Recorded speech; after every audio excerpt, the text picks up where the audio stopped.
حضرت شاہ صاحب رحمۃ اللہ علیہ نے بات یہاں سے شروع کی کہ حضور اقدس صلی اللہ علیہ وسلم سے اس کائنات کے بارے میں دریافت کیا گیا کہ سب سے پہلے اس دنیا میں کیا ہوا، تو رسول اللہ صلی اللہ علیہ وسلم نے فرمایا کہ کان اللہ ولم یکن شیء قبلہ، اللہ تعالی تھا اور اللہ کے علاوہ کچھ نہیں تھا۔ ایک ذرا سی بات یہ ذہن میں رکھنی چاہیے کہ زبان کی فصاحت کے اعتبار سے ماضی کے لیے جو صیغے استعمال کیے جاتے ہیں، اس کا یہ مطلب نہیں ہوتا کہ کوئی حال کی نفی کر رہا ہے۔ اب محمد الرسول اللہ کا ترجمہ اگر کوئی شخص یہ کرتا ہے کہ محمد صلی اللہ علیہ وسلم اللہ تعالیٰ کے رسول تھے، تو اس کا یہ مطلب نہیں ہے کہ اب وہ ان کی رسالت کا انکار کرتا ہے۔ زبان کا طریقہ یہی ہے، بولنے کا طریقہ یہی ہے۔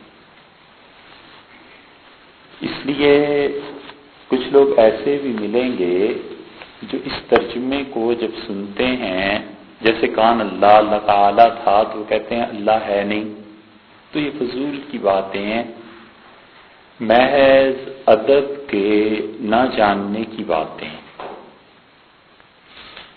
اور اس کی وضاحت یہ بھی عرض کریں کہ زبانیں ہمیشہ بدلتی رہتی ہیں، اور ایک محاورہ جو آج سے 200 سال پہلے بولا جاتا تھا، اگر اس لفظ اور محاورے کو آج آپ استعمال کرتے ہیں اور اس لفظ کا آج مفہوم غلط لیا جاتا ہے، تو اگر اس زمانے میں بات کریں جس زمانے میں اس کا مفہوم یہ تھا، تو کوئی بھی غلطی نہیں۔ انگریزوں نے جب پولیس بنائی تھی بر صغیر میں آ کے، تو انہوں نے انتخاب کیا ان لوگوں کا جن کا قد 6 فٹ سے زیادہ تھا۔ تو اس وقت جو پولیس والے تھے ان کے لیے لوگ کہتے تھے کہ یہ تلنگا ہے۔ اب تلنگے کا لفظ جو آج استعمال ہوتا ہے اور جو اس زمانے میں استعمال ہوتا تھا، دونوں میں زمین آسمان کا فرق ہے۔ تلنگا اس وقت بڑی عزت والا لفظ تھا۔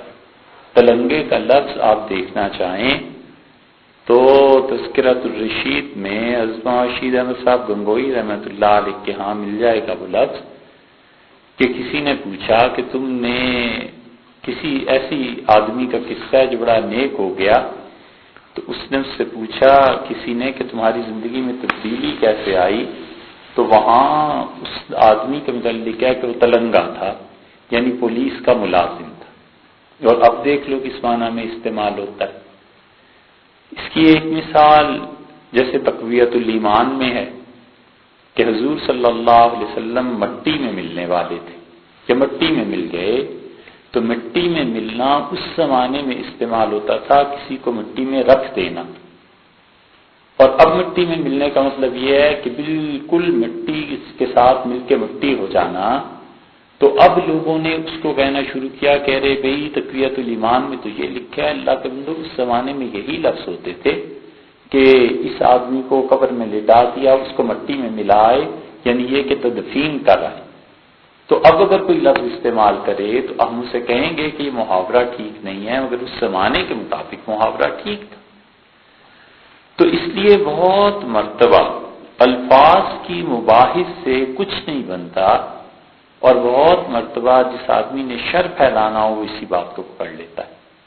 تو اب کان اللہ کا ترجمہ یہ کہ اللہ تعالیٰ تھا اور کوئی چیز نہیں تھی، یہ ترجمہ ٹھیک ہے، لغت کے مطابق ہے، لیکن اس کا کوئی یہ مفہوم نکال لے کہ تم کہتے ہو اللہ تھا، مطلب ہے کہ تم اللہ کو اب نہیں مانتے، اور اس سے بھی بڑھ کر وہ یہ مفہوم نکالے کہ تمہارا مطلب یہ ہے کہ اللہ تعالیٰ زمانے میں قید تھا، اور اللہ تعالیٰ اس وقت زمانے کی حدود میں تھا، اور اب زمانے کی حدود میں اللہ کو ماننا یہ کفر ہے، تو لہٰذا تم ایسے کرتے ہو۔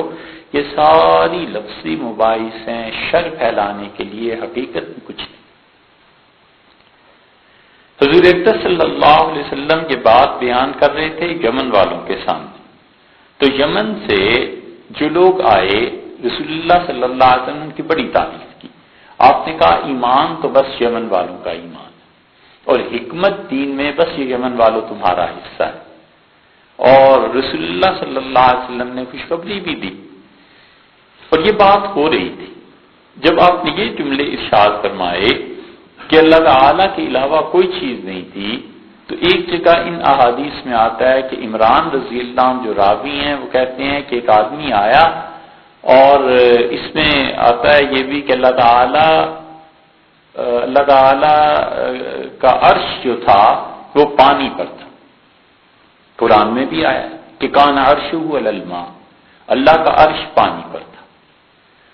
اب وہ پانی کہاں سے آ گیا؟ پھر ایک جگہ آتا ہے کہ اللہ تعالی بادلوں کے سائے میں تھا. یہ بادل کہاں سے آ گئے؟ سایہ کیسے بن گیا؟ یہ سب چیزیں ایسی ہیں کہ اگر رسول اللہ صلی اللہ علیہ وسلم اس کی تشریح کر دیتے تو حتمی اور قطعی ہوتی. نہ انہوں نے کی، اور کی بھی تھی تو راوی نے سنا نہیں. عمران کہتے ہیں بھی یہ باتیں ہو رہی تھیں کہ ایک آدمی نے مجھ سے آ کے کہا کہ جلدی جا، تیری اونٹنی رسی توڑا کے بھاگ گئی ہے. اور میں چلا گیا اپنی اونٹنی کو ڈھونڈنے کے لیے، اور کاش میں نہ جاتا اور رسول اللہ صلی اللہ علیہ وسلم کی باتیں سنتے. نہیں ہوا. جتنی باتیں نبی کریم صلی اللہ علیہ وسلم نے کہی ہیں وہ سب ہم تک نہیں پہنچی. سب کیا، اس کا اکثر حصہ امت میں آئے ہی نہیں. آپ اندازہ کریں کہ جہاں پر ایسے لوگ ہوں جو رسول اللہ صلی اللہ علیہ وسلم کے ایک ایک جملے کو، ایک ایک بات کو، ایک ایک لفظ کو غور سے سننے والے اور عمل کرنے والے ہوں، ان کو تو ساری باتیں پتہ تھیں، یاد تھیں، بہت سی یاد تھیں، ہزاروں لاکھوں یاد ہوں گی. لیکن کل آخری حج جو آپ نے کیا ہے، سب کا اتفاق ہے اس پہ کہ اس وقت لاکھ سے زیادہ مسلمان مرد اور عورتیں رسول اللہ صلی اللہ علیہ وسلم کے ساتھ تھیں. اور ہم تاریخ میں جب جستجو کرتے ہیں تو زیادہ سے زیادہ 10,000 صحابہ رضی اللہ عنہ کے نام ملتے ہیں. حافظ ابن حجر رحمۃ اللہ علیہ جیسے آدمی نے لکھا کہ 9,000 اور 10,000 کے درمیان ہمیں نام ملتے ہیں صحابہ رضی اللہ عنہ کے. اور ان میں وہ لوگ بھی شامل ہیں جن لوگوں کا صرف نام ملتا ہے کہ اس نے رسول اللہ صلی اللہ علیہ وسلم کو دیکھا ہے، بس اس کے بعد ایک لفظ نہیں پتا، ایک حرف نہیں پتا. تو 10,000 تو وہ نام ملتے ہیں. اور ان میں سے کتنے تھے جو مدینہ منورہ میں مدفون ہوئے، اور کتنے دنیا کے کتنے علاقوں میں چلے گئے، پوری تاریخ تو کہیں بھی نہیں ملتی. تو اتنی تھوڑی باتیں یہ ہم تک پہنچی. اس لیے یہ حدیث کہ رسول اللہ صلی اللہ علیہ وسلم نے اس زمانے کے متعلق جو کچھ کہا وہ اس کائنات کے آغاز کی بات تھی. اور کائنات میں باقی جو تبدیلیاں آئی ہیں، اور خاص طور پہ فزکس نے جو تبدیلیاں بتائیں، اور سائنٹسٹ جو تھے جس پہ انہیں نوبل پرائز وغیرہ ملتے رہے، وہ پچھلی مرتبہ نے عرض کیا تھا وہی ایک مشکل بات تھی جو پچھلی مرتبہ ہو گئی. دوسری چیز شاہ صاحب رحمۃ اللہ عنہ جو شروع کی ہے وہ کہتے ہیں کہ خلق ہے، اور خلق میں اور ابداع میں فرق ہے. ابداع تو یہ کہ کوئی چیز ہے ہی نہیں اور پھر شروع کرنا، یہ پہلے بھی بات ہو چکی. اور خلق یہ ہے کہ چیز سے چیز کا بنانا. ابداع کائنات میں کہیں پایا ہی نہیں جاتا. کوئی چیز اس کائنات میں ایسی نہیں ہے جس کے متعلق آدمی اب تک یہ کہہ سکے کہ یہ چیز جو ہے انسان نے بنائی. انسان نے کوئی چیز نہیں بنائی. انسان نے ایک مادے کو دوسرے مادے میں تبدیل کیا ہے. مثلا مٹی سے لوگ گھر بناتے تھے تو انسان نے کیا کیا کہ اس سے اینٹ بنا لی. پتھر سے گھر بناتے تھے لوگ تو انسان نے گھر کے پتھروں کو سنبھال کے استعمال کرنا شروع کر دیا. لکڑی ہے، درخت ہے، انسان نے اگا لیا، اور اس کے بعد انسان نے اس سے مختلف چیزوں کا استعمال کرنا شروع کر دیا. کائنات میں کون سی چیز ایسی ہے جس کے متعلق کہا جائے کہ یہ چیز انسان نے بنائی ہے، اس چیز کی اصل کئی دنیا میں تھی ہی نہیں، کوئی چیز ایسی نہیں. انسان کو اللہ نے اتنا اختیار دیا ہے کہ وہ چیز سے چیز کو بنا لے. یہ اختیار کسی کے پاس بھی نہیں ہے کہ کوئی چیز ہے ہی نہیں اور وہ پھر انسان بنا لے. مثلا ہم 3 چیزیں جانتے ہیں، ٹھوس کو جانتے ہیں، مائع کو جانتے ہیں، اور گیس کو جانتے ہیں، ہوا کو جانتے ہیں. اب اس کے علاوہ کوئی چوتھی چیز ایسی ہو جو انسان بنا لے. مثلا آپ فرض کر لیجئے کہ کوئی ایسی چیز ہے جو مائع کے درمیان یعنی پانی، سیال، بہنے والی چیزوں کے درمیان اور ہوا کے درمیان ہے. کوئی مقام مرتبہ ایسا ہو جو انسان بنا لے، انسان کچھ نہیں کر سکتا. یہ ابداع جو ہے کہ ان چیزوں کو پیدا کرنا، شروع کرنا، یہ اللہ ہی کا حق ہے. اور اللہ نے اپنے پاس ہی رکھا ہے. اسی لیے وہ بار بار چیلنج کرتا ہے، کہتا ہے تم کچھ کر کے دکھاؤ، تم کوئی بات کرو، تم کسی چیز کو پیدا کرو. اور یہاں تک کہتا ہے کہ حتیٰ کہ یہ جو چیزیں ہم نے تمہیں دے دی ہیں، اس ایک چیز کو دوسری چیز میں تبدیل کرنا یہ بھی تمہارے بس میں نہیں ہے.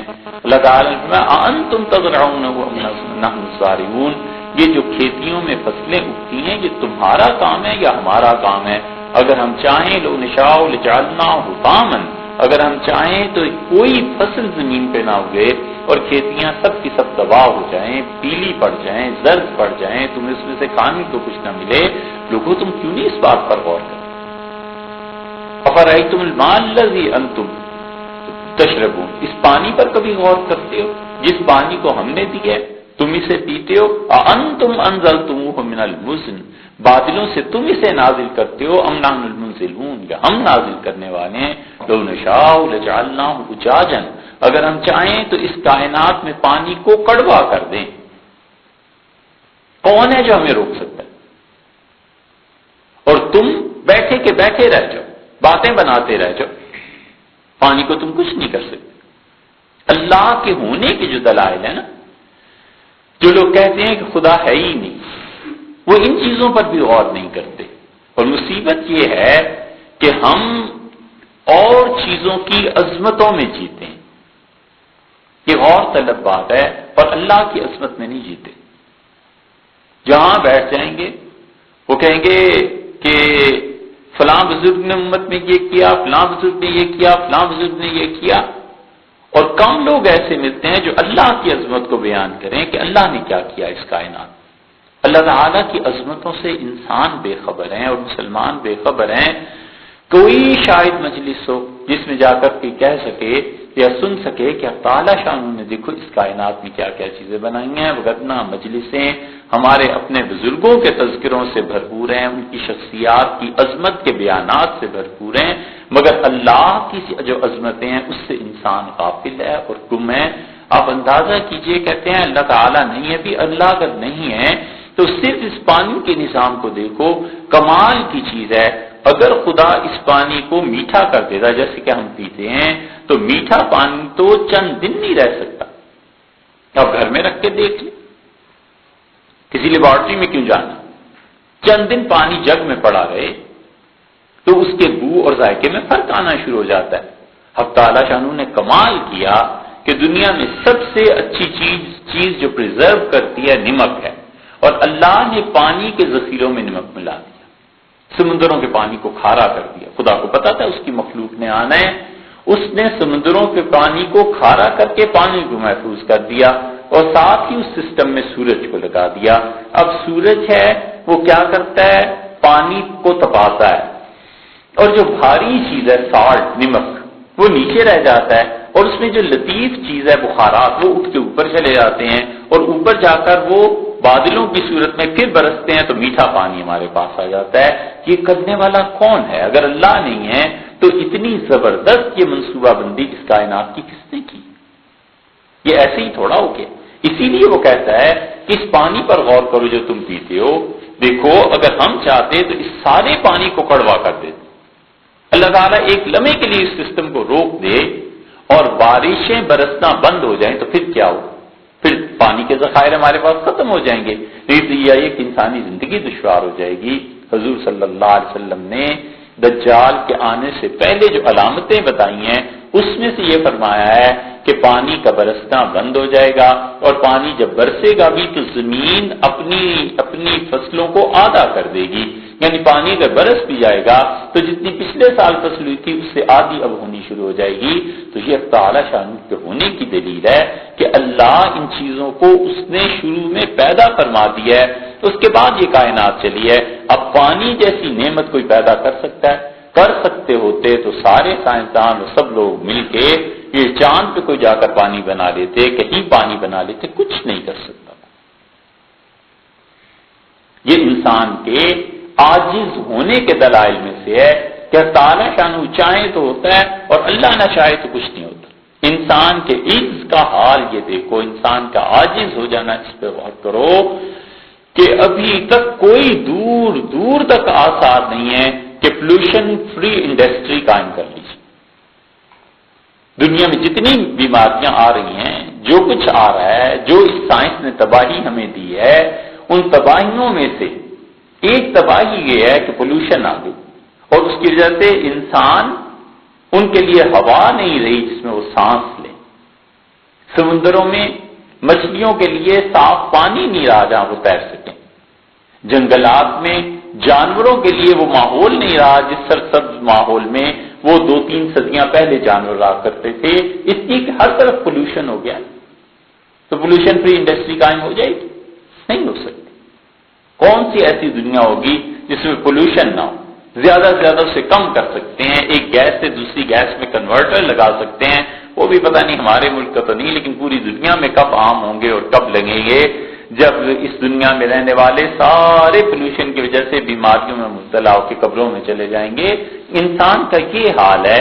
ہم دوسری طرف غور نہیں کرتے کہ انسان کے لیے سہولتیں پیدا ہو رہی ہیں، سائنس کر رہی ہے، ترقی ہو رہی ہے، بالکل ٹھیک ہے، وہ اپنی جگہ پہ تسلیم ہے، لیکن وہ کس قیمت پر ہو رہی ہے؟ اس قیمت پر ہو رہی ہے کہ نہ آپ پانی صاف پی سکتے ہیں، نہ آپ صاف ہوا میں سانس لے سکتے ہیں، نہ صاف غذا میسر آ سکتی ہے، نہ جانور اس کے شر سے محفوظ رہ سکتے ہیں، نہ انسان اس کے پولوشن کے شر سے محفوظ رہ سکتے ہیں. اتنی بھاری قیمت ادا کر کے پھر ہم سفر طے کر رہے ہیں، پھر ہم فاصلے طے کر رہے ہیں، پھر ہم پیٹرول کو چلا رہے ہیں، پھر ہم گیس کو جلا رہے ہیں. تو اس لیے انسان سوچے وہ کر کیا.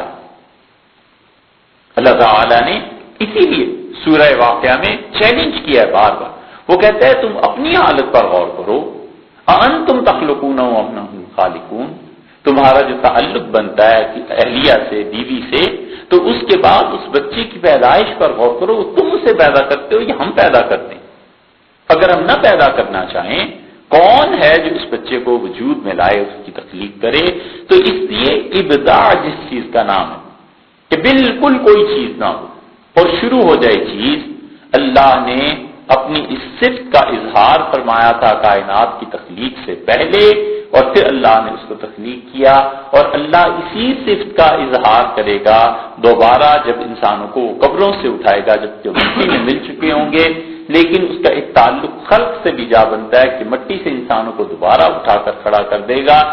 یہ وہ چیز ہے جس چیز کو کفار مکہ نہیں، دنیا بھر کے کافر انبیاء علیہ السلام کے مقابلے میں یہی کہتے رہے کہ تم جو کہتے ہو کہ قبروں سے اٹھ کھڑے ہوں گے، اب آباؤنا الاولون، ہمارے باپ دادا کا کیا ہوا آج تک ہم نے تو نہیں دیکھا.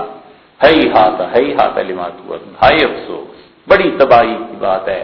یہ تم سے وعدے کرتے ہیں، تمہیں ڈراتے ہیں کہ تم قبروں کے بعد دوبارہ اٹھ کھڑے ہوگے. آج تک کون زندہ ہوا ہے، کس نے جانا ہے؟ لیکن اس کی ایک اور تعبیر فلاسفہ نے کی ہے. اسے بڑے آسان لفظوں میں، فلاسفہ کی تعبیر ذرا مشکل ہے. آسان لفظوں میں اکبر الہ آبادی نے ایک جگہ بیان کیا. اکبر الہ آبادی کہتے تھے کہ یہ تم کہتے ہو وقت گزر گیا، وقت گزر گیا، ذرا اسے سمجھیں گے تو پھر سمجھ آئے گی. وہ کہتے ہیں جو تم کہتے ہو وقت گزر گیا، وقت گزر گیا، یہ تمہیں پتہ ہے وقت کہاں جاتا ہے؟ پھر اپنے شاگردوں سے کہنے لگے کہ وقت جو ہے نا یہ اللہ تعالیٰ کے پاس چلا جاتا ہے. اکبر الہ آبادی وہ شاعری میں مزاح، طنز، ظرافت ان میں ہے، سب کچھ ہے، لیکن وہ آدمی جب جج بنے تو انگریزوں کے ہاں جب عدالت میں جا کے جج لگے تو اتنی خوشی تھی مسلمانوں کو کہ رشید احمد صاحب گنگوئی رحمۃ اللہ علیہ نے انہیں تار بھیجا اور کہا بڑی خوشی ہوئی ہے کہ آپ جج بن گئے انگریزوں کی عدالت میں، اور امید ہے اب انصاف لوگوں کو میسر آئے گا.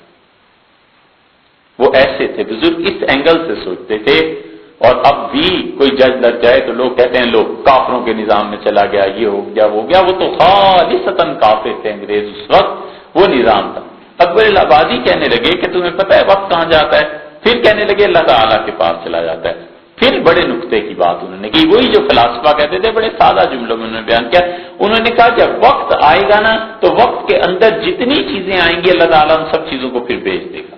انہوں نے کہا اللہ وقت کی مشین کو الٹا چلا دے گا. جب الٹا چلائے گا تو قیامت میں ساری چیزیں آ جائیں گی. تو تمہیں کیوں تعجب ہوتا ہے؟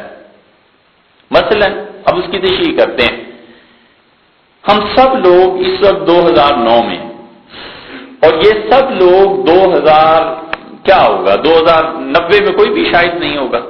اتنی زندگی کس کی ہوتی ہے؟ اب 90 سے اللہ تعالیٰ جب پیچھے کو چلانا شروع کرے گا تو جب 2009 آئے گا تو ہم سب پھر آ جائیں گے، پھر اس کے بعد پیچھے چلا جائے گا، پچھلی نسل آ جائے گی، اس سے پچھلی نسل آ جائے گی۔ تو وہ کہتے تھے زمانے کو خدا جب الٹا چلائے گا تو زمانے کے اندر جتنی چیزیں یہ سب خود بخود آتی چلی جائیں گی۔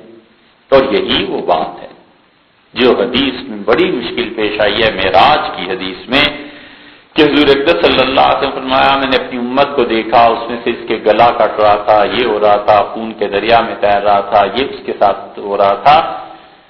تو سوال یہ پیدا ہوتا ہے کہ رسول اللہ صلی اللہ علیہ وسلم نے جن لوگوں کو دیکھا سود میں مبتلا تھے یہ عذاب ہوا، فلاں گناہ میں مبتلا تھے معراج میں یہ عذاب ہو رہا ہے، تو وہ آدمی تو رسول اللہ صلی اللہ علیہ وسلم یقیناً صدیوں بعد آئے، کئی سالوں کے بعد آئے، آپ نے انہیں پہلے کیسے دیکھ لیا؟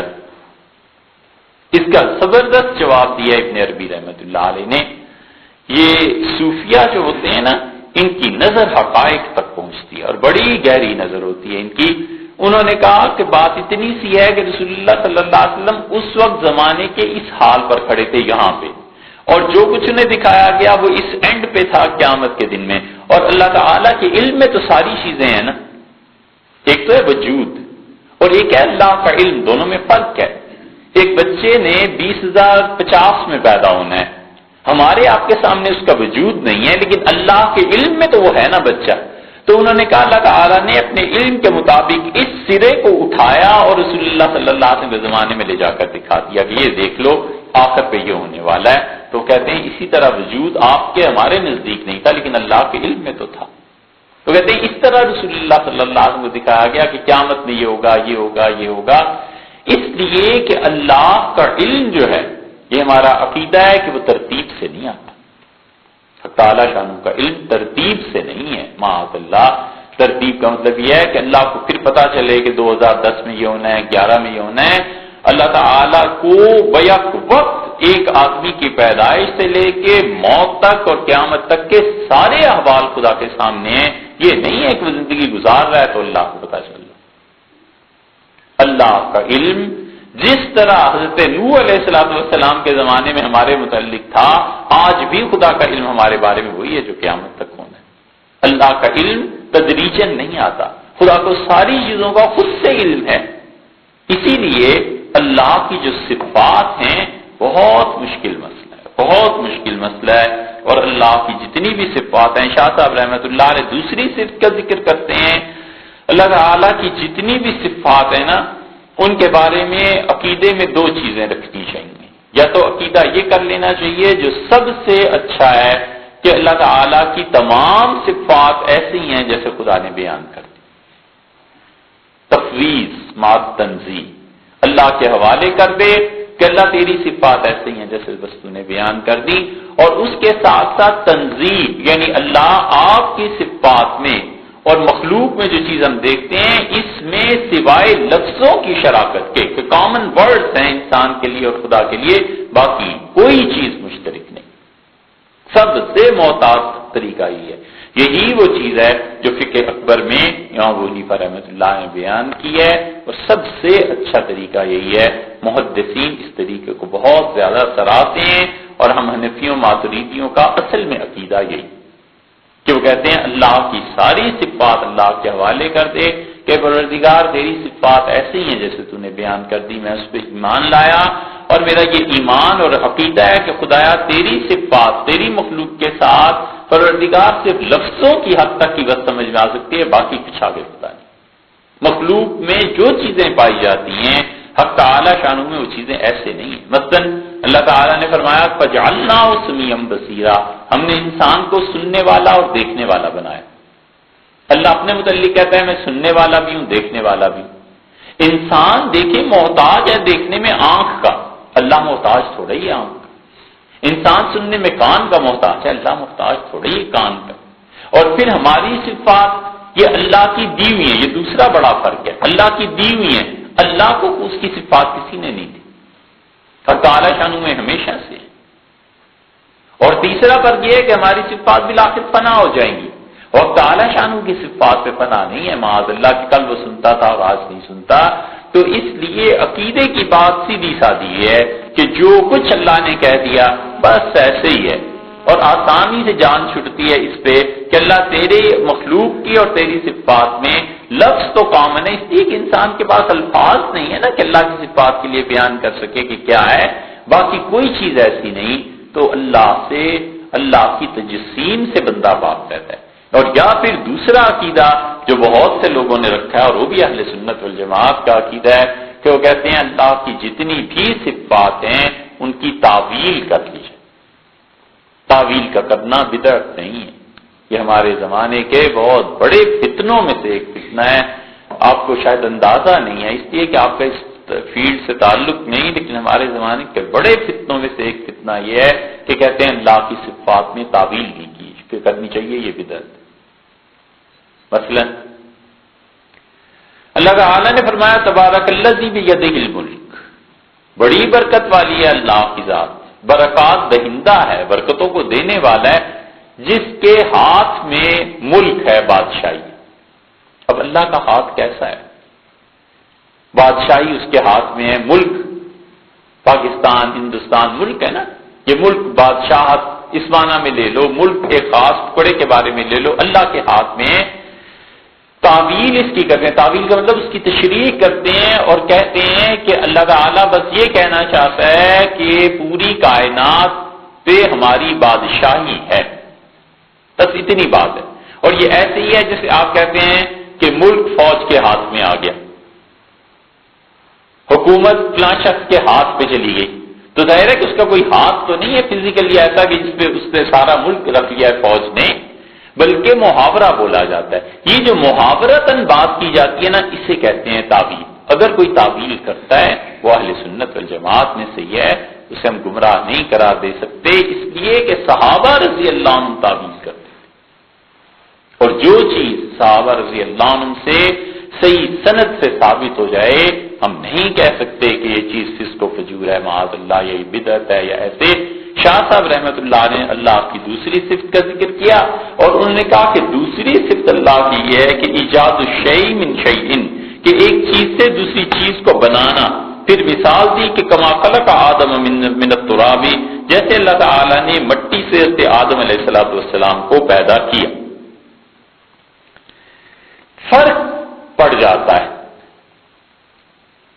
جو کچھ ہمارے بچوں کو پڑھاتے ہیں اور جو کچھ ہمیں بھی اسکولوں میں کالج میں پڑھاتے ہیں کہ انسانیت کا آغاز ہوا، انسان بالکل ننگ دھڑنگ تھا اور جانوروں کو ذبح کر کے کھالے لپیٹ لیا کرتا تھا، اور پھر انسان نے آہستہ آہستہ اس طرح ترقی شروع کی۔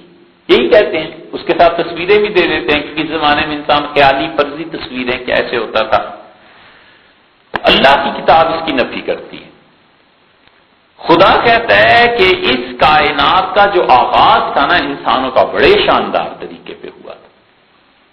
اللہ نے انسان کو جو بھیجا تھا آدم علیہ السلام کو، تو خدا نے نبوت کے ساتھ بھیجا تھا، اور اللہ تعالی نے لباس کے ساتھ بھیجا تھا، اور اللہ تعالی نے چیزوں کو سکھا دیا تھا کہ کیسے کام کرنے، اور اللہ نے خود بتایا کہ ایک بھائی نے دوسرے بھائی کو قتل کر دیا، تو پھر اس کے بعد وہ پریشان ہو گیا کہ اب اس لاش کو میں کیا کروں، تو اللہ تعالی نے کوے کو بھیجا، اور کوے نے اسے کھود کے دکھایا زمین کو کہ ایسے کرتے ہیں، اور پھر قبر کھودی گئی اور اس سے اپنے بھائی کو اس میں لٹا دیا۔ یہ ساری چیزیں بتاتی ہیں، بہت سی احادیث ہیں جو یہ بتاتی ہیں کہ انبیاء علیہ السلام کے ذریعے اس کائنات کا آغاز ہوا تھا۔ انسان کو بڑے شاندار طریقے پہ اللہ نے بھیجا تھا، اللہ نے اپنا نائب بنا کر دنیا میں بھیجا تھا، اللہ تعالیٰ نے اس کو سہولتیں دی تھی، اور یہی وہ نظریہ ہے جو مسلمان کہتے ہیں کہ اللہ تعالیٰ نے فصلوں کے بیج بھی پہلے دن بھیج دیے۔ آدم علیہ السلام کے ساتھ اس زمانے کی فصلیں بھیج دی تھی، آدم علیہ السلام کے بعد یا ان کی اولاد کو سکھا دیا تھا کہ کپڑے کیسے سینے ہیں، سوت کو کیسے بنانا ہے، کیسے روئی کو کاٹنا ہے۔ یہ سب چیزیں جو لکھتے ہیں مختلف روایات کو جمع کر کے، یہ اس نظریے سے ٹکراتی ہیں کہ انسان کا آغاز جو تھا وہ ایسے ہو گیا تھا اور ایسے ہو گیا تھا۔ قرآن کہتا ہے کہ انسان کو جب بھیجا تھا تو یہ چیزیں بھیجی تھیں، حتیٰ کہ دفن کرنے کا طریقہ کوے کے ذریعے، اس کا مطلب ہے اللہ نے کوے کو پیدا کیا، تو ہی تو اس دنیا میں تھے، تو ہی تو انہوں نے اسے سکھا دیا انسان کو کہ کیسے کرنا ہے۔ اور مفسرین نے بڑی اچھی بات اس پہ لکھی، انہوں نے کہا کہ خدا نے یہ سمجھا دیا کہ جب قتل کرو گے نا، خون بہاؤ گے، تو تم پھر اس قابل ہو جاؤ گے کہ تم زندگی کے طریقے جانوروں سے سیکھو، تم انسانیت کے درجے سے اتنا گر جاؤ گے، اگر اپنے جیسے بھائیوں کو قتل کرنے لگ جاؤ گے تو پھر تم یوں جانوروں کے محتاج ہو جاؤ گے۔ دکھا دیا کہ کوے کے محتاج ہو گیا کہ اپنے بھائی کی لاش کو کیسے سنوارے، اور پھر فبعث اللہ غرابا، اللہ نے کوے کو بھیجا تاکہ دکھائے۔ اسی طرح اور چیزیں بہت سی ہیں۔ حضرت آدم علیہ السلام کو مٹی سے پیدا کیا، مٹی کہاں سے لی گئی؟ دنیا کے مختلف علاقوں سے لی گئی۔ حضور اقدس صلی اللہ علیہ وسلم نے بتایا کہ فرشتے مٹی لینے آئے، اور رسول اللہ صلی اللہ علیہ وسلم نے بتایا کہ انہوں نے دنیا کی مختلف جگہوں سے مٹی لی، اور پھر آپ نے فرمایا کہ تم دیکھتے ہو کہ کچھ لوگوں کے رنگ گورے ہیں اور کچھ لوگوں کے رنگ سیاہ ہیں، تو جس کو اللہ نے جس جگہ کی مٹی سے پیدا کیا وہ اپنے باپ کے جسم کے اس حصے پہ چلا گیا۔ تو آدم علیہ السلام کی مٹی مختلف ذریعوں سے، مختلف جگہوں سے لی گئی تھی، تو اس لیے انسانوں میں وہ نسبت آ گئی، اور پھر موسم کے اثرات وہ تو ہیں ہی ہیں۔ پھر اسی لیے شاہ صاحب رحمۃ اللہ علیہ نے اللہ تعالیٰ کی اس دوسری صفت کا ذکر کیا، وہ کہتے ہیں کہ کائنات کا آغاز اللہ کی صفات سے، اور یہ بڑی زبردست بات ہے، یہ پوری دنیا در حقیقت اللہ کی صفات کا پرتو ہے۔ نہ کوئی مرتا ہے تو اللہ کی صفت جو ہے کہ اللہ موت دیتا ہے اس سے مرتا ہے، اور کوئی انسان زندہ ہوتا ہے تو اللہ تعالیٰ کی صفت ہے جو اسے زندہ کرتی ہے۔ کوئی انسان گمراہ ہے تو اللہ کی صفت مضل ہے کہ خدا گمراہی پر چھوڑ دیتا ہے، وہ گمراہ ہو جاتا ہے۔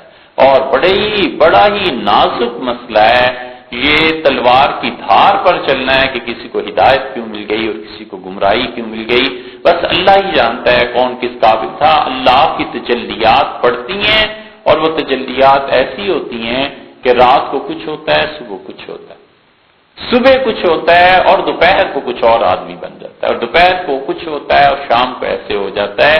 خدا کی تجلیات ایسی جلدی جلدی انسان کو تبدیل کر دیتی ہیں کہ اتنی جلدی تو کرنٹ لگنے سے آدمی نہ مرے، جتنی جلدی تجلیات کا پرتو اللہ کا انسان کو تبدیل کرتا ہے۔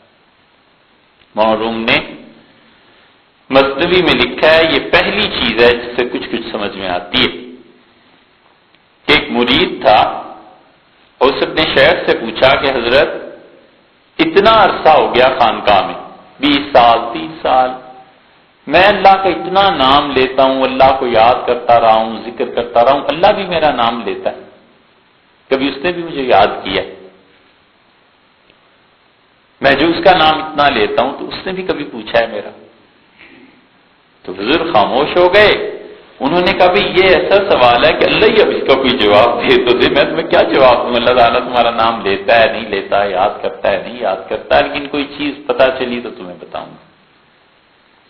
تو انہوں نے خواب میں دیکھا یا انہیں الہام ہوا، ایک فرشتہ آیا اور اس نے کہا کہ اللہ تعالیٰ نے اس کا جواب دیا ہے، اور اللہ نے کہا کہ اسے کہنا کہ میں پہلے اسے یاد کرتا ہوں تو ہی تو وہ مجھے یاد کرتا ہے۔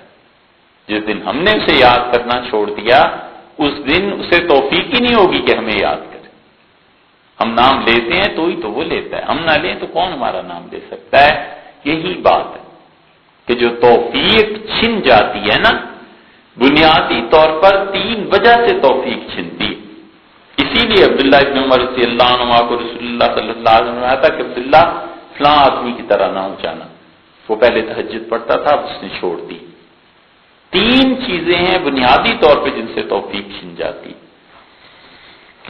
کوئی اتنا بڑا گناہ کر دیتا ہے کہ اللہ کی ناراضگی شامل حال ہو جاتی ہے، اور اس کا حل یہ ہے کہ استغفار کرے، معافی مانگے۔ معافی نہیں مانگتا اور اس گناہ کو چھوٹا سمجھا رہتا ہے حتیٰ کہ وہ انسان توفیق چھن جاتی۔ احیاء علوم الدین میں 3 جلد میں جہاں پر بحث کی ہے امام غزالی رحمۃ اللہ علیہ نے کہ انسان کیسے گناہوں میں پھنس جاتا ہے اور کیسی چیزیں ہوتی ہیں اس میں ایک فقرہ انہوں نے لکھا ہے، یہ جا کے دیکھ لینا، فقرہ بالکل ان کا ایسا ہی ہے۔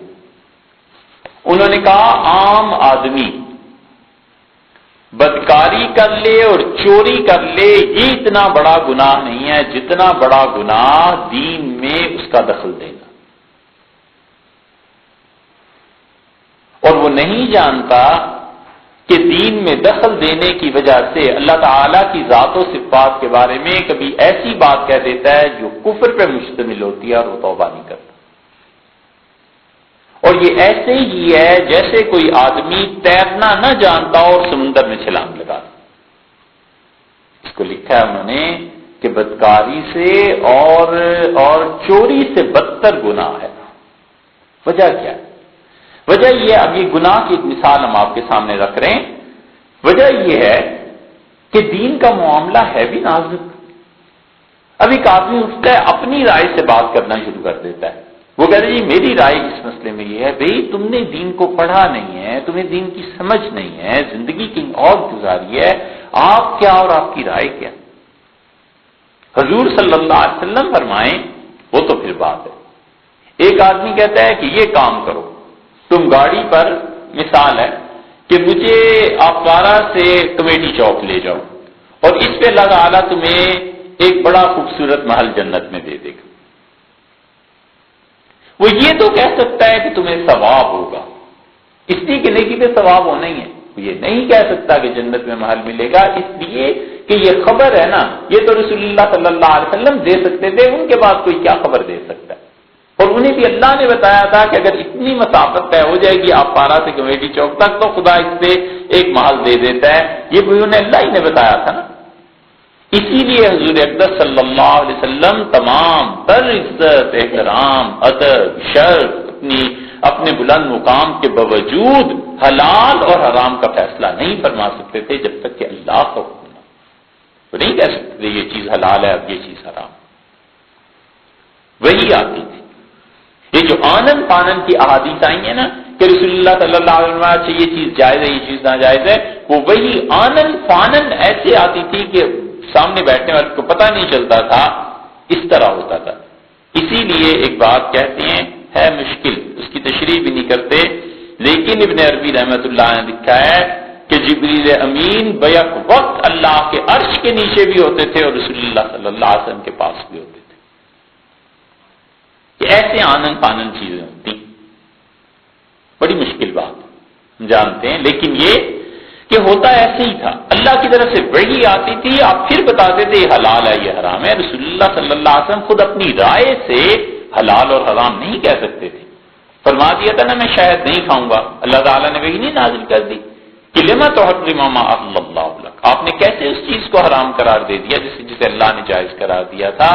تو حضور اقدس صلی اللہ علیہ وسلم جو خبر دیتے تھے کہ فلاں کام پہ تمہیں اتنا ثواب ہوگا، اللہ کی طرف سے ہوتا تھا، وہ خود اپنے بات سے نہیں کہہ سکتے تھے. تو کوئی آدمی کیسے کہہ سکتا ہے کہ یہ کام کرو گے تو تمہیں جنت میں یہ مل جائے گا، یہ کام کرو گے تو تمہیں جہنم کی فلاں سزا ملے گی، یہ کام کرو گے تو یوں ہو جائے گا. وہ تو اگر آپ کے پاس خبر ہے تو ٹھیک ہے، وگرنہ نہیں. اس لیے عام آدمی جب شریعت میں بغیر پڑھے بغیر سنے اپنی رائے اور دلیل دیتا ہے نا تو پھر اسے دین سمجھتا ہے، اس سے رجوع نہیں کرتا. اور چوری کرے گا تو توبہ کرے گا نا. اس لیے امام غزالی رحمۃ اللہ علیہ نے کہا یہ اتنا بڑا گناہ ہے کہ آدمی کبھی کبھی کفر تک پہنچ جاتا ہے.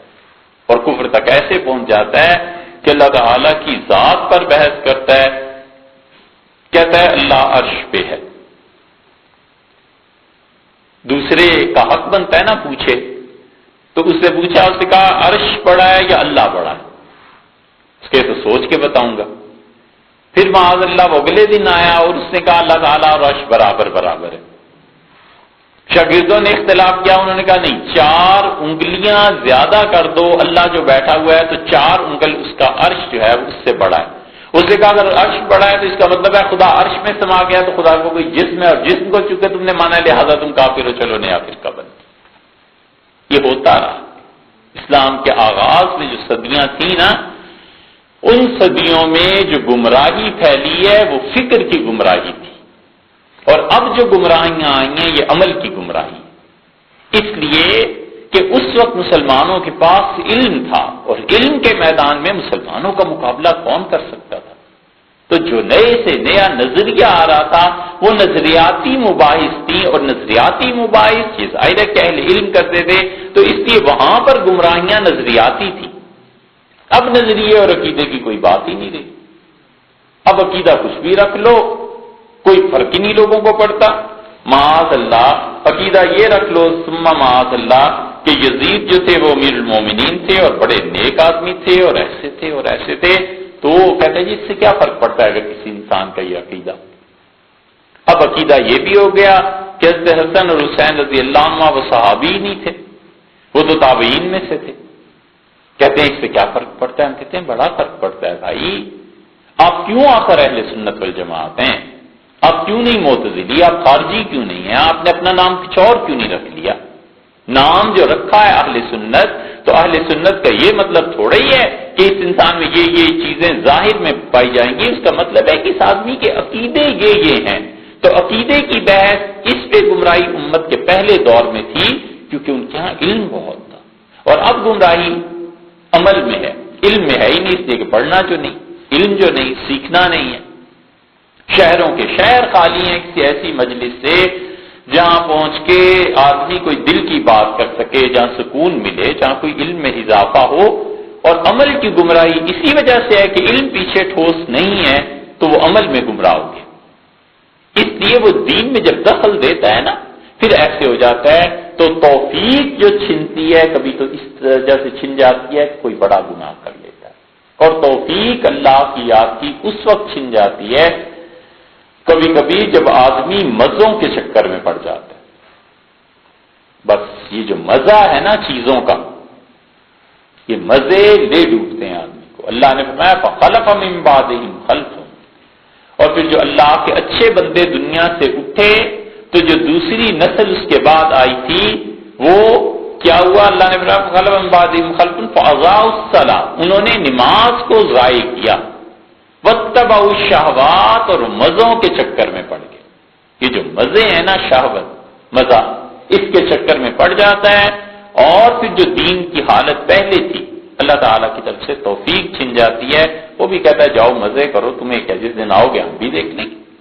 تو یہ جو مزوں کے چکر ہیں اس میں یہی ہوا کرتا ہے، کھانے کا مزہ، پینے کا مزہ، گاڑی اچھی لے لینے کا مزہ، یہ فی نفس سے ہی غلط نہیں ہے۔ اچھے کھانے سے کس نے روکا؟ کسی نے نہیں روکا۔ اللہ کہتا ہے کل من حرم زینت اللہ، یہ جو آرائش، زیبائش، یہ جو چیزیں ہیں کس نے حرام کی؟ اخرج لعبادہ، اللہ نے اس دنیا میں آرائش اور زیبائش اور اچھی چیزوں کو اپنے بندوں ہی کے لیے پیدا کیا۔ اور ایمان والوں سے کہیے یہ دنیا میں ہم تمہیں عارضی طور پر دے رہے ہیں، آخرت میں پکی پکی تمہیں دے دیں گے۔ ہوتا کیا ہے؟ کھانے کا مزہ ہے، ٹھیک ہے، لطف اٹھائے کھانے سے، لیکن جب اس مزے کے چکر میں پڑتا ہے نا اور کہتا ہے کہ کھانا تو ایسا ہونا چاہیے کہ صدر وزیر اعظم کے گھر میں بھی ایسے نہ پکے، تو اس کے لیے پیسے چاہیے نا۔ یہ پیسے جب حرام سے کمانا شروع کرتا ہے، یہ ہے جو مزے کی اصل ہے، یہاں پہنچ کے گمراہ ہو جاتا ہے۔ اپنی استطاعت میں ہے ضرور کھائے، اچھا کھائے، کس نے روکا؟ اسی طرح مکان اچھا، کس نے روکا ہے؟ ضرور بنائے، اپنی سہولت کے مطابق بنائے، جیسا بھی بنائے، شریعت نے اسے اجازت دی ہے۔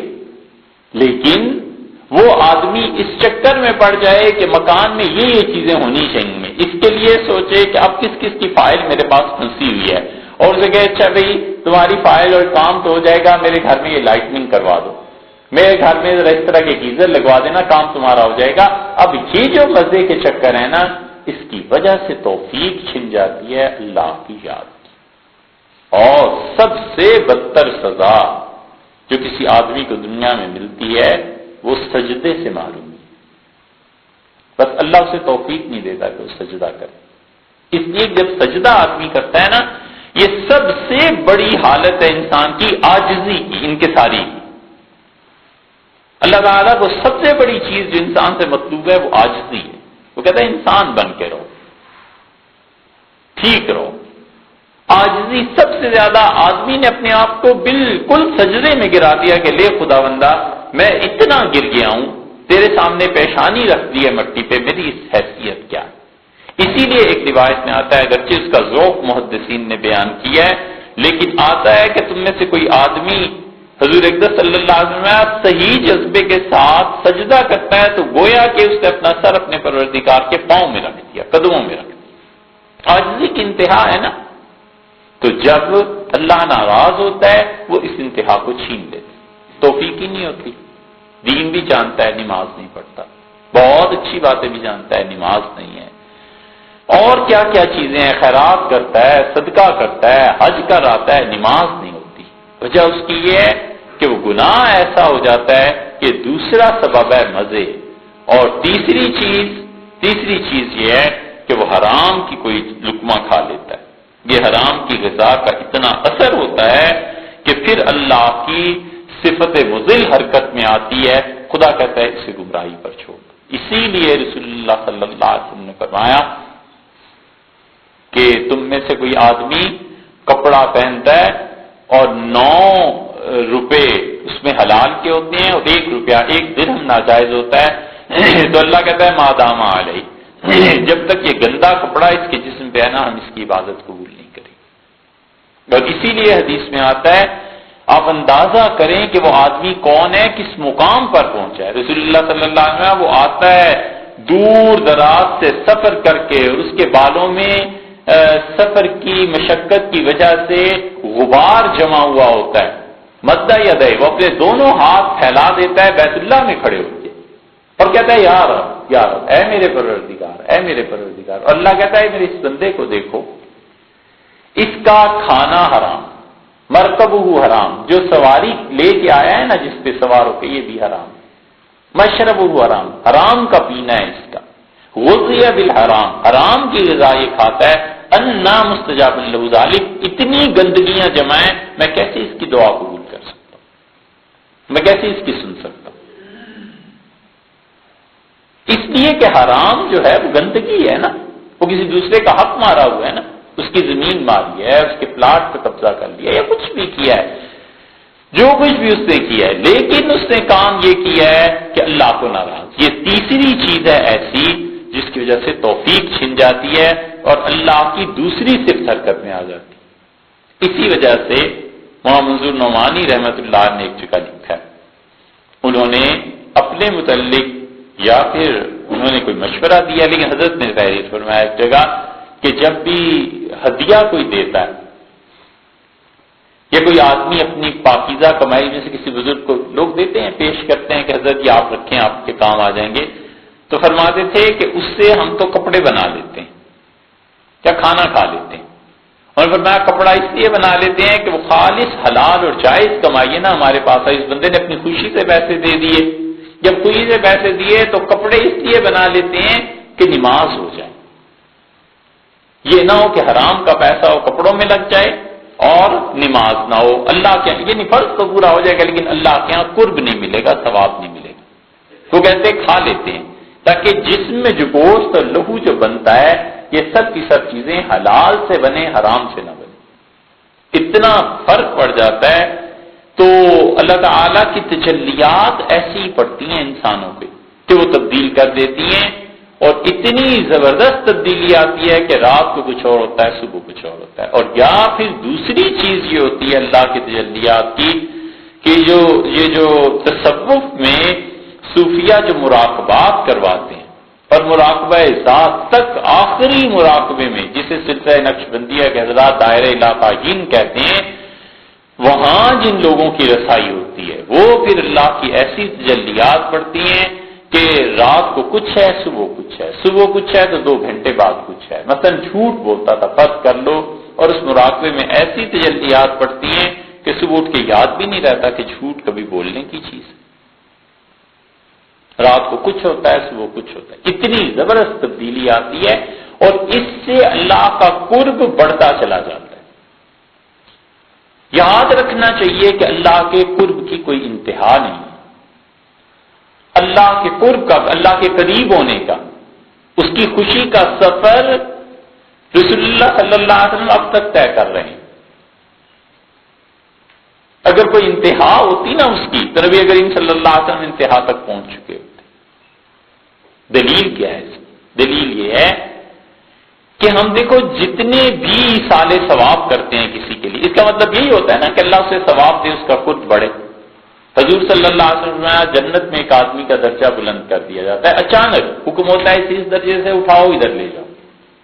بڑا حیران ہوتا ہے اور فرشتوں سے پوچھتا ہے کہ میری نیکی کے اعمال تو ختم ہو گئے، یہ کیوں؟ تو فرشتے کہتے ہیں کہ ولد صالح یدعو لک، وہ جو تم ایک اچھا بیٹا چھوڑ کے آئے ہو نا دنیا میں، تمہاری اولاد، تمہارا بیٹا تمہارے لیے دعا کر رہا ہے، اس کی دعا کی وجہ سے ہم تمہارے درجے اللہ کے حکم سے بلند ہو رہے ہیں۔ تو اولاد اپنے ماں باپ کے کام آتی ہے اور ماں باپ اولاد کے کام آتے ہیں۔ قرآن میں آیا ہے، اور دیکھو کیسی عجیب بات ہے کہ اللہ نے کم سے کم ایک نبی جس کی نبوت یقیناً پکی ہے، حضرت موسیٰ علیہ السلام، اور دوسرے حضرت خضر علیہ السلام، کچھ کہتے ہیں نبی ہیں، کچھ کہتے ہیں نہیں، وہ الگ بحث ہے۔ اللہ نے ان دونوں کو لگا دیا کہ اس دیوار کی تعمیر کرو، چلو۔ وہ دو اللہ کے جلیل القدر بندے وہ دیوار سارا دن بنا رہے ہیں، دیوار بنا رہے ہیں، اور فارغ جب ہوئے تو حضرت موسیٰ علیہ السلام نے کہا لو شئت لاتخذت علیہ اجرا، آپ اگر چاہتے تو کچھ مزدوری لے لیتے، بھوک جو لگی ہوئی ہے، کھانا کھانا ہے، گاؤں والوں نے کھانا نہیں دیا اور اسی گاؤں میں آپ دیوار بنا رہے ہیں۔ تو انہوں نے کہا بات یہ ہے کہ دیوار اس لیے بنائی ہے کہ اللہ کا ایک نیک بندہ، اس کا انتقال ہو گیا اور بچے اس کے چھوٹے رہ گئے، تو اس نے اللہ سے کہا کہ پروردگار یہ میری سرمایہ، میرا سرمایہ، میری پونجی جتنی ہے نا، سونا چاندی جو بھی ہوگا، یہ زمین میں دفن کر کے تیرے حوالے کر کے جاتا ہوں، اللہ میرے بچے بڑے ہو جائیں تو ان تک یہ پہنچ جائے۔ تو وہ دیوار گر گئی، 2 سال 4 سال 10 سال جتنے سال بھی رہی ہوگی، اب کیا کسی کو پتا ہے، دیوار گر گئی۔ دیوار گری تو خدشہ تھا کہ خزانے پر نظر پڑ جائے تو لوگ لوٹ لیں گے۔ اللہ تعالیٰ نے ان دو اپنے نیک بندوں کو لگا دیا کہ اس کی دیوار تعمیر کرو، اور قرآن کیا کہتا ہے؟ قرآن کہتا ہے کانا ابوہما صالحا، ان دونوں کا، ان 2 بچوں کا باپ بڑا نیک آدمی تھا۔ یہ جو صالحہ ہے نا، اس سے پتا چلتا ہے کہ والدین کی نیکی اولاد کے کام آتی ہے۔ بچے کے کرتوت کو دیکھو اور آدمی حیران ہوتا ہے کہ اس کو اللہ نے کتنا رزق دیا ہے، یا کیا توفیق دی ہے، اس میں ہے کیا بات؟ کچھ نہیں ہوتا، پیچھے دعا ہوتی ہے بس، اور کچھ نہیں ہوتا، کچھ بھی نہیں ہوتا، آدمی سمجھ نہیں سکتا، اور اتنا اثر ہوتا ہے اس دعا کا، اندازہ کرو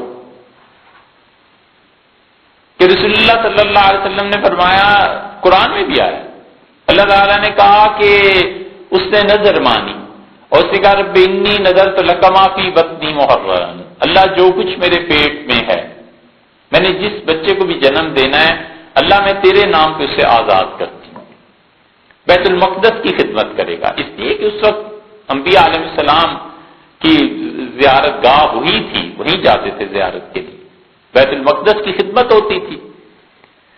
اللہ تعالیٰ نے فرمایا فلما وضعتھا، اور جب اس نے جنم دیا تو کہنے لگی کہ انی وضعتھا انثی، اللہ میرے ہاں تو بیٹی پیدا ہو گئی، یہ کیا ہوا؟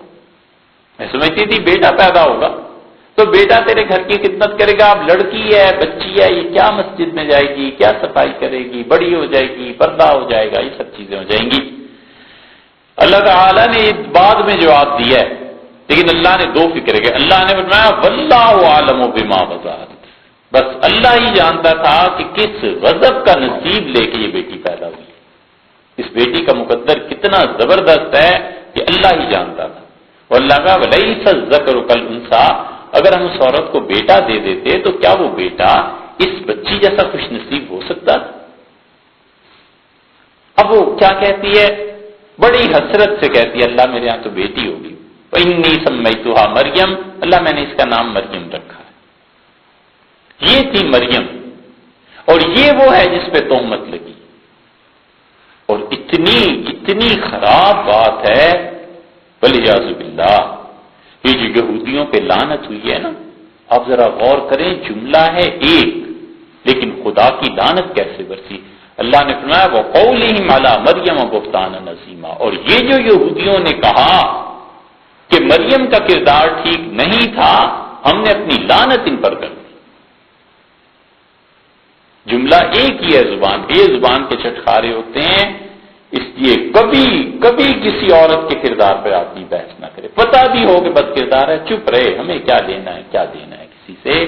ان یہودیوں نے ایک جملہ حضرت مریم کے بارے میں کہا. اللہ نے جہاں گنی ہے نا 5ویں بارے میں کہ کیوں یہودیوں پہ لعنت کی ہے, کیوں ان کے چہرے بگڑ گئے, کیوں وہ سور ہو گئے, کیوں وہ ایسے ہو گئے, اللہ نے کہا ان کے جرائم کی فہرست میں ایک یہ ہے کہ قولہم علی مریم بہتانا عظیما, انہوں نے مریم پر تہمت لگائی تھی, ہم نے ان پہ لعنت کی. اس لیے مسخ ہوا نا یہودیوں پہ. حنفی ماتریدی جو ہیں یہ مسخ کے قائل ہیں. ہمارے اکابر جو تھے مسخ کے قائل تھے. وہ کہتے تھے چہرے بگڑ جاتے ہیں, لیکن وہ کہتے تھے مسخ جو ہے انسانوں میں نہیں ہوتا ظاہر اس دنیا میں, کیونکہ حضور صلی اللہ علیہ وسلم نے اللہ سے دعا کی تھی کہ اللہ میری امت پہ ایک تو مسخ نہ ہو, چہرے نہ بگڑے. دوسرے نبی کریم صلی اللہ علیہ وسلم نے عرض کیا کہ اللہ میری امت قحط سے ہلاک نہ ہو کہ پوری امت کا نشان مٹ جائے. اللہ تعالیٰ نے فرمایا آپ کی دونوں دعائیں قبول. عرض کیا کہ اللہ انہیں اتحاد دے دے, تو اللہ تعالیٰ نے فرمایا نہیں, یہ ہماری مشیت کے خلاف, ہم اتحاد نہیں دیں گے.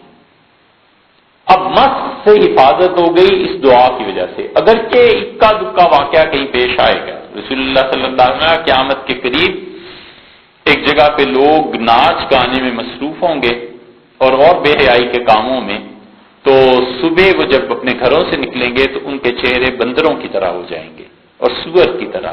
تو لوگ آپس میں باتیں کریں گے اور کہیں گے یار فلاں محلے میں یہ ہوا ہے, خبردار اللہ کی ایسی نافرمانی ہم نہیں کرتے. تو یہ اکا دکا کہیں واقعہ ہوگا.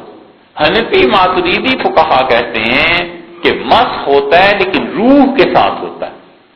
وہ کہتے ہیں جب روح نکلتی ہے نا تو اس روح کو بندر کی شکل دے دیتے ہیں, اس روح کو سور کی شکل دے دیتے ہیں. عالم برزخ میں نیک آدمی کی روح تو لے جاتے ہیں جنت میں, جو جس طرح کرتوت کرتا ہے موت کے بعد اس کی روح ایسے مسخ کر دی جاتی ہے, اس کو اس جانور کے روپ میں لے جاتے ہیں. لمبی بحث ہے, لیکن اس نے کیا, یہ مریم پہ بہتان یہودیوں نے ایک جملہ کہا معاذ اللہ, انہوں نے کہا مریم کا کردار ٹھیک. اللہ نے فرمایا یہ اتنا سخت جملہ ہے, اتنا سخت جملہ ہے, ہم نے لعنت کی ان پہ کہ تم اس کے متعلق الزام لگاتے.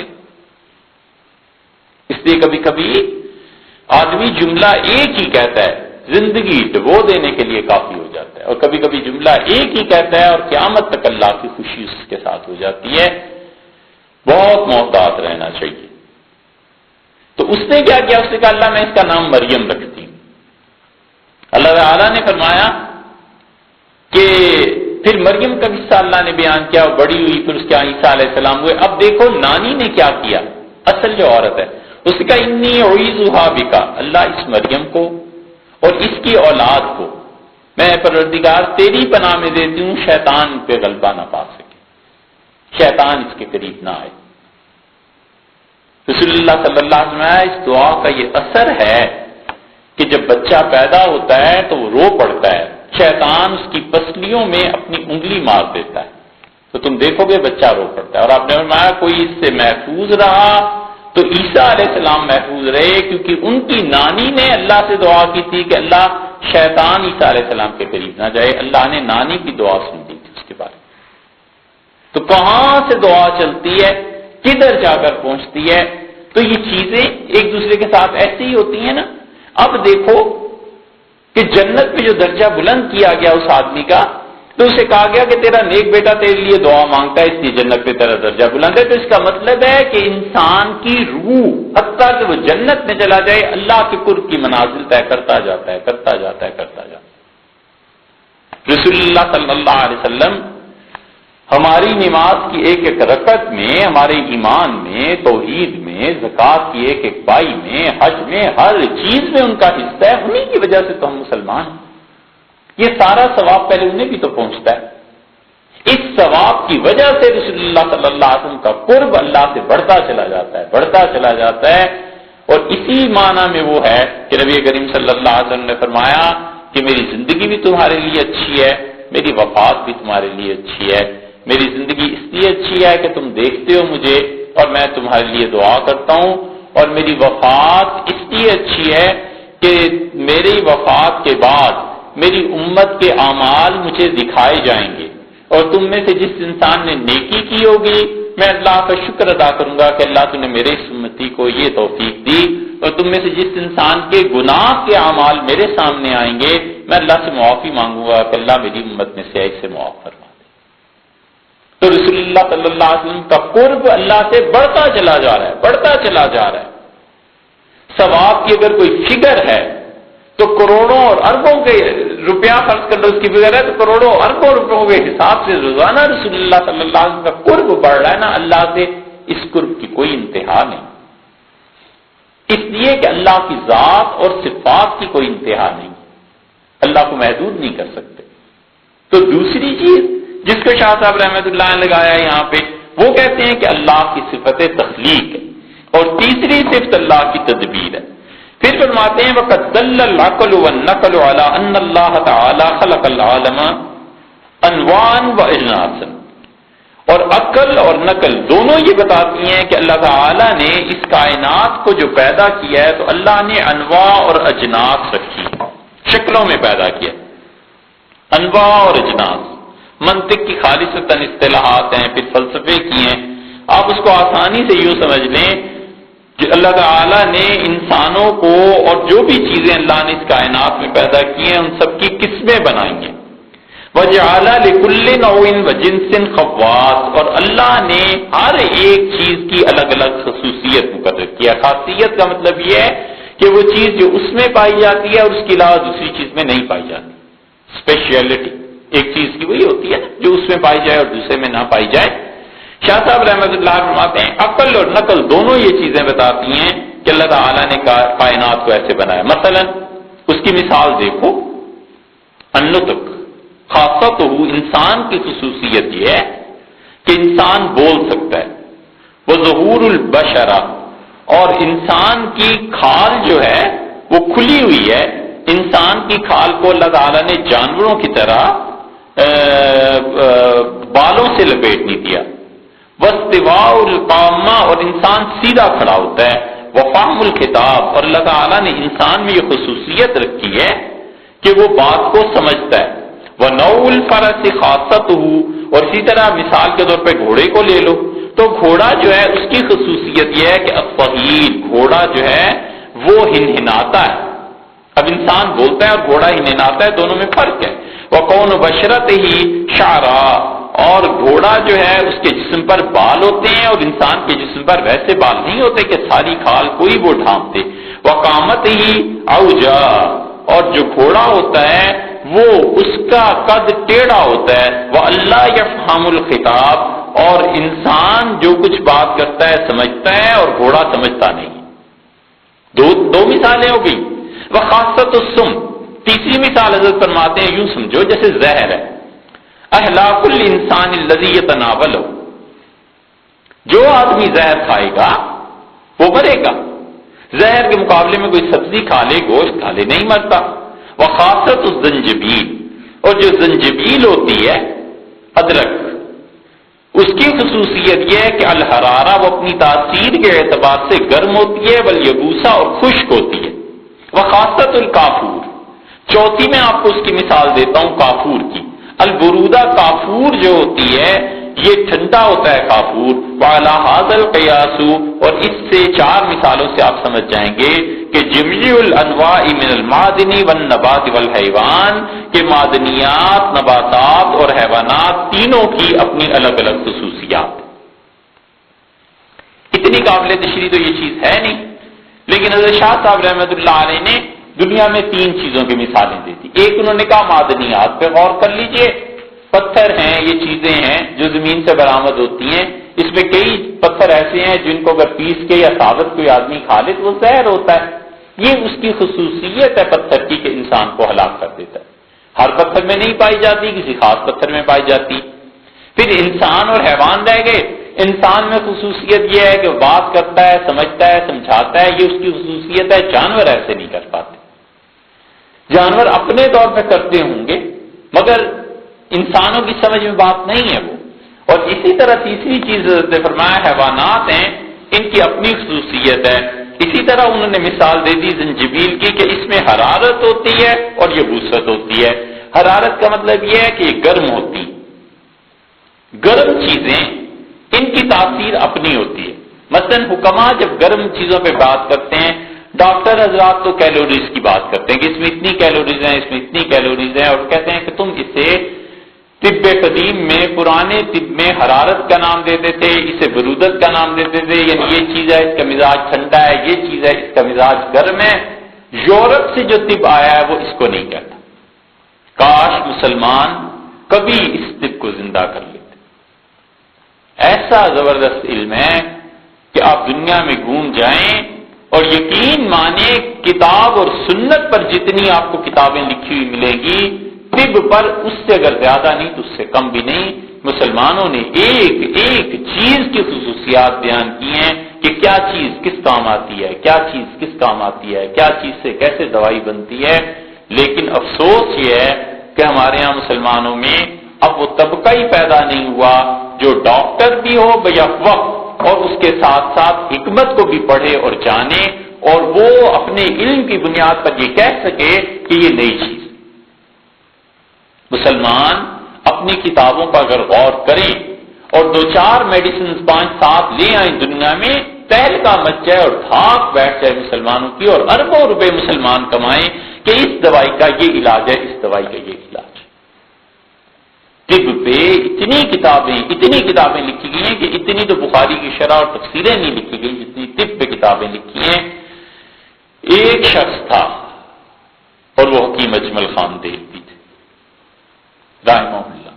اتنا کام اس نے کیا ہے، لیکن چونکہ طبیب مشہور ہو گئے تھے نا، اس لیے یہ جو خصوصیت ہے اس موجودہ امت کی، پچھلوں کی بات نہیں کرتے، موجودہ امت کی خصوصیت یہ ہے کہ مر جائے تو اس کی خدمات کا اعتراف کرو، وہ بھی اگر تمہارا جی چاہے، وگرنہ زندہ آدمی کی صلاحیتوں کا اعتراف کرنا، مر جاؤ نہیں مان کے دیں گے کہ یہ بھی کوئی آدمی ہے، مر جائے تو پھر وہ اسپاس نامے پڑھو، جلسے کرو، یہ کرو اور وہ کرو، زندوں کی کوئی قدر نہیں ہے۔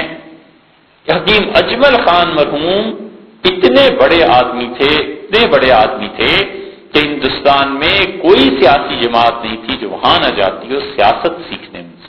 مسلم لیگ، کانگریس، یہ سب پارٹیز وہیں جایا کرتی تھی، نہرو کیا اور مسلم لیگ والے کیا۔ حکیم اجمل خان کو اللہ نے جو کمالات بخشے تھے، یہ جامعہ ملیہ جو چل رہا ہے جس سے اتنے بڑے بڑے لوگ پیدا ہوئے، اس آدمی کی حالت یہ تھی کہ ایک دن جامعہ ملیہ میں 6 مہینے مسلمانوں پر ایسے گزرے کہ مسلمانوں کے پاس پیسے نہیں تھے، تنخواہیں ادا کرتے۔ ایسے کام ان سے کراؤ جن میں ان کے پیسے لگ جائیں، واہ ذرا ہو جائے، جو کام حقیقت میں کرنے کیا ہے وہ نہیں کرتے۔ ہم یہ نہیں کہتے کہ عقیقہ کوئی بری چیز ہے، کرو ضرور، 7-8 ہزار روپے کا بکرا ہے لیا، بچی ہوئی ذبح کیا، بچہ ہوا تو 2 ذبح کر لیے، یہی ہے نا، 15-16 ہزار لگا دی۔ اسی آدمی سے کہو کہ یار عقیقہ مستحب ہے، اچھی چیز ہے، حضور صلی اللہ علیہ وسلم نے کیا ہے اور نہیں بھی کیا، ٹھیک ہے، سنت موقدہ بھی نہیں ہے۔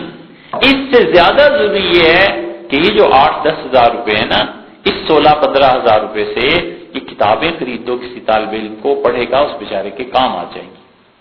ایک بچہ جو اسکول جاتا ہے اس کی فیس ادا کر دیں آپ اس 16 ہزار میں سے، وہ بچہ زیادہ تعلیم حاصل کرے گا۔ یہ سمجھ میں نہیں آتی، یہ سمجھ میں آتا ہے کہ 2 بکرے، اور اس سے بھی بڑی مصیبت یہ کہ کالا بکرا، وہ کالا بکرا اب تک امت میں ایسا پھنسا ہوا ہے، یہ کالے بکرے کے علاوہ کچھ جانتے نہیں۔ تو جو لوگ عقل والے تھے نا، انہوں نے ادارے قائم کیے، افراد کی بجائے اداروں کی خدمت کی۔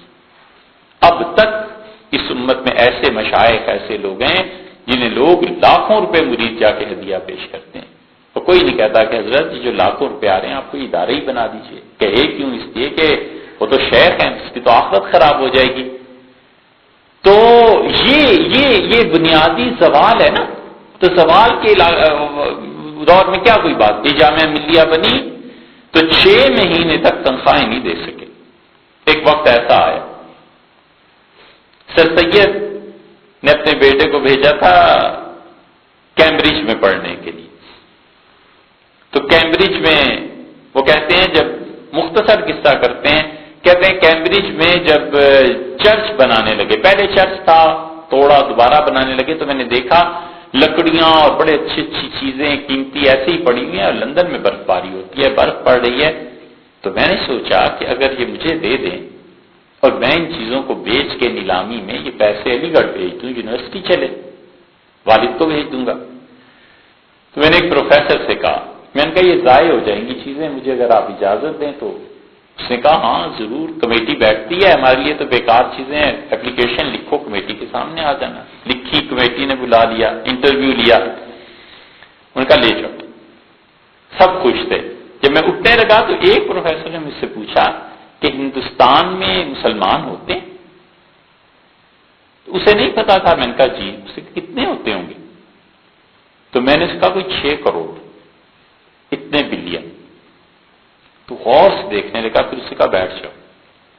پھر اپلیکیشن لے لی اور اپنے دوستوں سے کہنے لگا کہ جس قوم کے 6 کروڑ آدمی موجود ہوں اور 1 روپیہ بھی دیں تو سال میں 6 کروڑ، سال میں اگر 1 روپیہ دیں تو 6 کروڑ آ سکتے ہیں. اس قوم کو اپنے بچوں کے پڑھانے کی کوئی فکر نہیں. تو ہمیں کیا مصیبت پڑی ہوئی ہے کہ ہم اپنی چیزیں یہاں پر بکیں اور نیلامی میں پیسہ ادھر جائے. جو ایسی غافل قوم ہے اس کی بالکل مدد نہیں کرنی چاہیے. چلے جاؤ. ویسے مجھے نکال دیا اور پرچی پھاڑ کر پھینک دی. انہوں نے کہا جنہیں اپنی فکر نہیں ہے نا، ہمیں کوئی ایسی بات نہیں ہے کہ ان کی فکر کریں. یہ حکیم اجمل تھے، 6 مہینے تک تنخواہ نہیں ملی تو انہوں نے ایک آدمی کو بلایا، استاد کو. انہوں نے کہا یہ لو اور یہ بمبئی جا کے بیچنا، دلی میں کوئی آدمی سے خریدنے کی طاقت نہیں رکھتا. اور وہ دلی گئے اور 20 لاکھ میں وہ ہیرا فروخت کیا اور وہ پیسے لا کے یونیورسٹی میں دیا. کہ مجمل نے کہا میرا نام نہ لینا، ریاکاری نہ ہو جائے، اللہ قبول کرے، یہ اس لیے کہ مسلمانوں کے بچے پڑھے. یہ واحد آدمی ایسا تھا جس نے اپنی وفات سے پہلے ایک کونسل بنا لی. ڈاکٹرز کو بٹھایا، حکیموں کو بٹھایا، خود بیٹھے اور انہوں نے کہا پڑھنا شروع کرو. ابوعلی سینا نے میڈیسن کے متعلق لکھا کیا ہے، طب کے متعلق. وہ پڑھتے تھے تو ابوعلی سینا کی جو عبارت ایسی آتی تھی جو میڈیکل کے، موجودہ میڈیکل کے خلاف تھی، وہ کہتے اسے کاٹ دو. یہ اس زمانے کی میڈیسنز تھیں، ہمارے زمانے میں نہیں. مثلا ابوعلی سینا نے لکھا کہ انسان میں جو بلڈ سسٹم ہے، خون انسان کا الگ ہے اور دل کے خون کا نظام الگ ہے.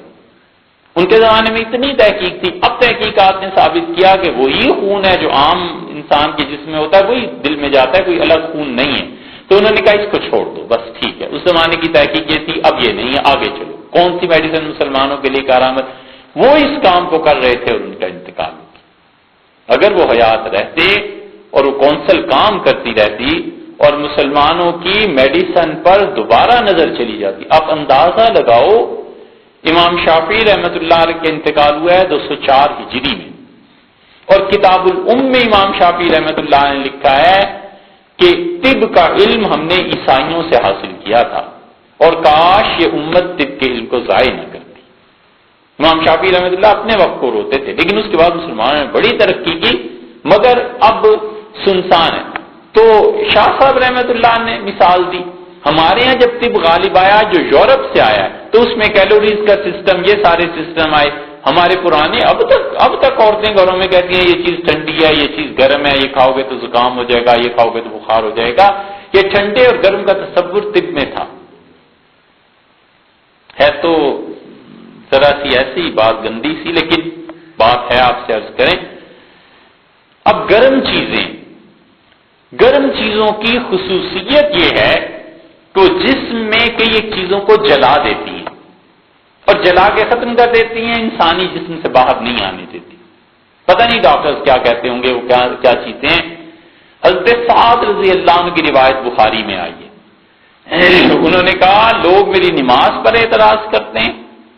سعد رضی اللہ عنہ کو حضرت عمر رضی اللہ عنہ کوفہ بھیجا تھا اور کوفہ کی عمارت حکمران نے بنایا تھا، تو کوفہ والوں کو چین نہیں آتا تھا، وہ ہر دن شکایتیں. حضرت سعد رضی اللہ عنہ جب شکایتیں پہنچی تو حضرت عمر رضی اللہ عنہ نے واپس بلا لیا. لیکن یہ واحد آدمی ہیں حضرت عمر رضی اللہ عنہ نے جن کی سفارش کی کہ میرے بعد خلافت ہی نہیں ملے. ان کے علاوہ حضرت عمر رضی اللہ عنہ نے 6 آدمیوں کو کہا تھا کہ خلافت تم میں رہے گی، کسی ایک کے متعلق نہیں کہا کہ اسے خلافت میں. حضرت عثمان رضی اللہ عنہ ان کے متعلق فرمایا کہ اگر عثمان کو خلافت مل گئی تو عثمان اپنے رشتہ داروں پر بہت خرچ کرنے والا ہے ایسے نہ ہو کہ اس کے لیے مشکل پیش آ جائے. اور اگر علی کو خلافت مل گئی تو علی رضی اللہ عنہ لوگوں میں ملے جلے رہتے ہیں، تو حاکم کے لیے لوگوں سے الگ رہنا تاکہ اس کا روب برقرار رہے، دبدبا، یہ چیز علی میں نہیں. سب کے متعلق رائے دی. حضرت سعد رضی اللہ عنہ کے متعلق کہا کہ میرے بعد اگر سعد کو خلافت دے دو تو وہ اس کا اہل ہے، لیکن میں نے جو اسے کوفہ سے بلا لیا تھا تو اس وجہ سے نہیں کہ سعد نہ اہل تھے، اس وجہ سے کہ کوفہ والے اس کی امارت کے اہل نہیں تھے. سعد رضی اللہ عنہ اس مقام کے، تو ان پر جب اعتراضات ہوئے تو انہوں نے عمر رضی اللہ عنہ کے سامنے کہا، انہوں نے کہا امیر المومنین یہ میرے پہ اعتراض کرتے ہیں، میں اسلام میں چھٹا تھا اور اللہ کی قسم یہ میری خدمات ہیں، یہ ہیں یہ. اس میں انہوں نے ایک جملہ کہا، انہوں نے کہا ہم پتے کھاتے تھے اور ہمارے جسم سے گندگی اس طرح نکلتی تھی جس طرح بکری کی مینگنیاں ہوتی ہیں. ہوتا ہے وجہ کیا تھی؟ وجہ اگر طب کے نقطۂ اعتبار سے دیکھیں نا تو طبیب کہتے ہیں، اطباء پرانے حکیم کہتے تھے کہ تلخ کڑوی چیزیں جو گرم ہوتی ہیں ان کی خاصیت یہ ہے کہ انسانی جسم کے اندر بہت سی چیزوں کو وہ جلا کے ختم کر دیتی ہیں، انسان کی طبیعت میں وہ طاقت کو پیدا کرتی ہیں، اور نتیجہ اس کا یہ نکلتا ہے کہ جب آدمی اپنی ضروری حاجات سے فارغ ہوتا ہے تو پھر وہ ایسے ہی ہوتا ہے جیسے بکری کی مینگنیاں ہوتی. گرم چیزوں میں یہ تاثیر ہوتی ہے. اسی لیے ہندو یہ گرم چیزوں کو بہت زیادہ استعمال کراتے تھے، حکما بھی کراتے، مسلمان بھی کرانے لگے بعد میں، لیکن گرم چیزوں میں یہ تاثیر. سعد رضی اللہ عنہ جو کہا نا وہ اس لیے کہ ایک تو پتیاں مکہ مکرمہ میں کس کی ملتی تھی؟ کیکر کی ملتی تھی. کیکر کے درخت تھے، ببول کے کانٹے، وہ پتے کھاتے تھے. اوپر سے مکہ مکرمہ کی گرمی اتنی شدید ہوتی تھی تو نتیجہ اس کا وہی نکلتا تھا جو حضرت سعد رضی اللہ عنہ نے بیان کیا. اس لیے جو کڑوی چیزیں ہوتی ہیں اور گرم ہوتی ہیں اس کا اثر یہ ہو جاتا ہے انسان کی طبیعت پر کہ بہت سے مادے اندر ہی جل کے جسم کا حصہ بن جاتے ہیں، طاقت ہو جاتی ہے انسان کی بحال. یہ پیتا تھا، کیا نام تھا اس کا، رابندر ناتھ ٹیگور. ٹیگور پہ ایک ایسا وقت آیا جب وہ 24 گھنٹے اکیلے رہنے لگا، زیادہ باتیں نہیں کرتا، بس وہ چنے ہوئے چند شاگرد تھے انہیں بلا لیتا تھا صبح کے وقت. تو جب سورج طلوع ہوتا تھا، یہ ٹیگور نوبل پرائز سے ملا تھا، تو یہ سورج کی کرنوں پہ بیٹھا رہتا تھا، یعنی جہاں کرنیں پڑتی تھی سورج کی بالکل اس وقت پہلے بٹھا لیتا تھا. سورج اس کے سامنے طلوع ہوتا تھا اور جو 10 12 15 اس کے شاگرد تھے انہیں بس اس وقت ایک لیکچر دے دیتا تھا، کہتا تھا سارا دن اب اس کو سمجھو جو میں نے کہا، کل آنا پھر بات کریں گے. پڑھاتا وہ اتنا ہی تھا.